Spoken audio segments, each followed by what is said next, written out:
सबसे पहले मैं अपनी सभी बहनों का, नौजवान साथियों का, बहुत सारे पार्षद साथियों का, विधायक साथियों का, पूर्व विधायक, पूर्व पार्षद साथियों का धन्यवाद करूंगा।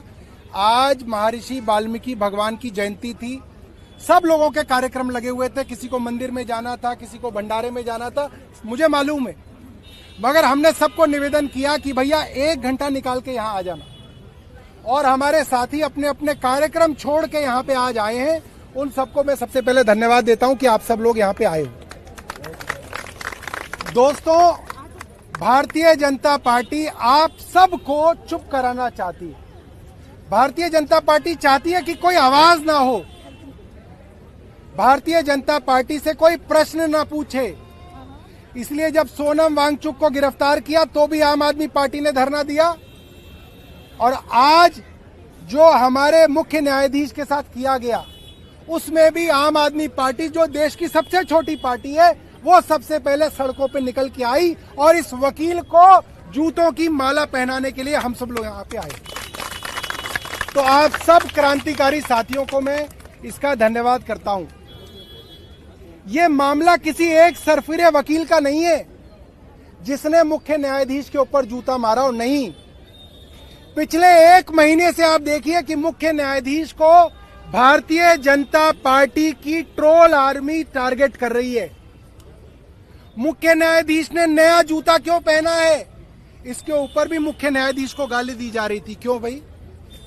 अगर प्रधानमंत्री की तनख्वाह और मुख्य न्यायाधीश की तनख्वाह बराबर है और प्रधानमंत्री 15 लाख का सूट पहन सकते हैं, विदेशी चश्मा लगा सकते हैं, विदेशी जूता पहन सकते हैं, विदेशी कार में घूम सकते हैं, तो क्या एक दलित मुख्य न्यायाधीश नया जूता भी नहीं पहन सकता? पहन सकता है।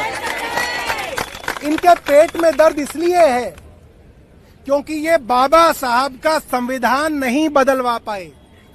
2024 के चुनाव में पूरी कोशिश थी कि 400 पार करेंगे मोदी जी और संविधान को बदलेंगे।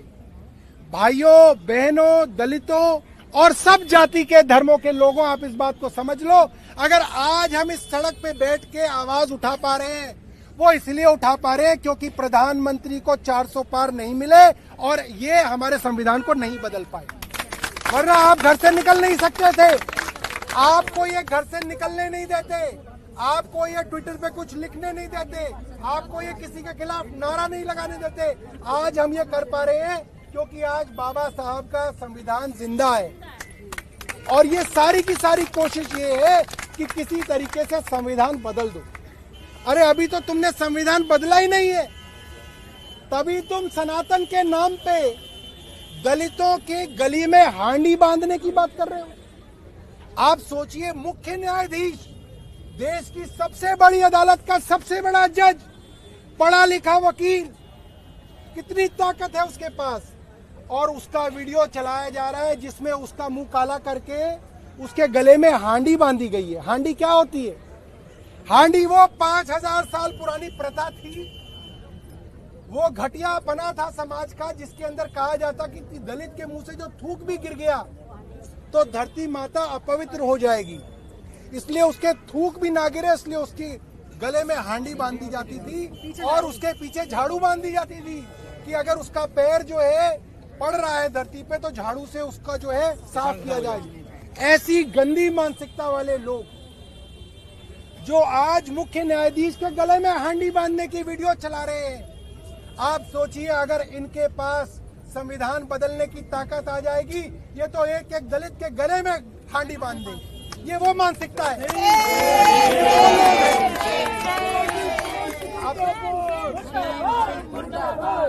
क्या किया जा रहा है 2 दिन से?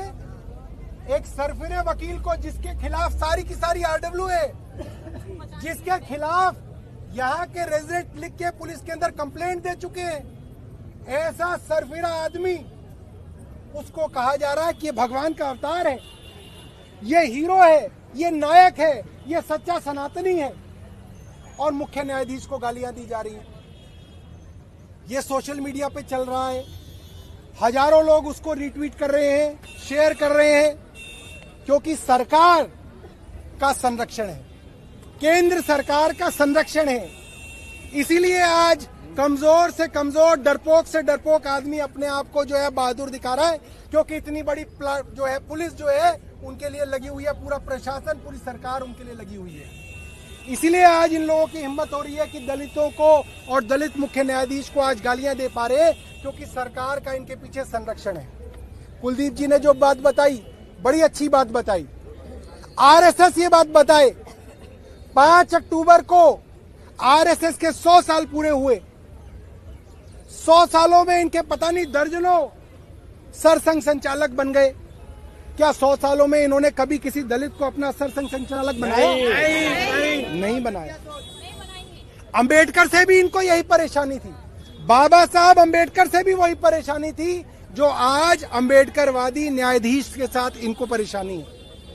और वो आरएसएस अपने 100 बरस पूरे होने पे मुख्य न्यायाधीश गवई की माताजी को बुलाना चाहते थे मुख्य अतिथि के तौर पे, और उनकी माताजी ने लिख के कहा कि मेरे पति अंबेडकरवादी थे, मैं अंबेडकरवादी हूं, मेरा परिवार अंबेडकरवादी है, मैं आरएसएस के कार्यक्रम में नहीं आ सकती।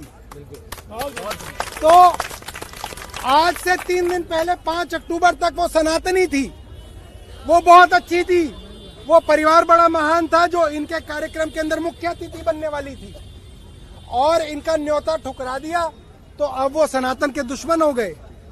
अब वो जो है बिल्कुल भी किसी लायक नहीं रहे, अब उनको गालियां पड़ रही हैं। ये आरएसएस का दोहरा चरित्र है कि अगर आप इनके साथ आ जाओ तो आप बड़े महान आदमी हो, और अगर आप इनसे प्रश्न पूछ लो तो ये आपको गैर सनातनी, गैर हिंदू साबित करने की कोशिश करेंगे। आज से कुछ दिनों पहले रेखा गुप्ता जी ने हनुमान जी का अपमान किया। उन्होंने भ्रष्ट और नालायक अफसरों की तुलना हनुमान जी से की। तब इस किसी सनातनी का दिल के अंदर ये बात नहीं चुभी, तब किसी का सनातन धर्म नहीं जागा, तब वो सोता रहा। उससे कुछ दिन पहले दुर्गा माँ की तस्वीर के साथ प्रधानमंत्री की तस्वीर लगाने की बात मुख्यमंत्री ने की, तब किसी का सनातनी नहीं जागा, तब सब सोता रहा। आज मुख्य न्यायाधीश क्योंकि दलित हैं तो इनका सनातनी जाग गया है। ये सिर्फ और सिर्फ झूठ है, ये झूठे सनातनी है, ये झूठे हिंदू हैं। इनका सनातन धर्म और हिंदू धर्म से कोई लेना देना नहीं है। ये सनातन धर्म के सबसे बड़े दुश्मन है, सबसे बड़े दुश्मन है। तो आज हम सब लोग यहाँ पे इकट्ठा हुए, मुझे मालूम है आज वाल्मीकि जयंती के आप सबके कार्यक्रम में सब लोगों को जाना है। आज ये वकील छुप गया है, कब तक छुपेगा हम भी देखेंगे कि कब तक छुपेगा। ठीक है, हम लोग भी इंतजार में हैं। इनको इनके कर्मों की सजा मिलनी चाहिए।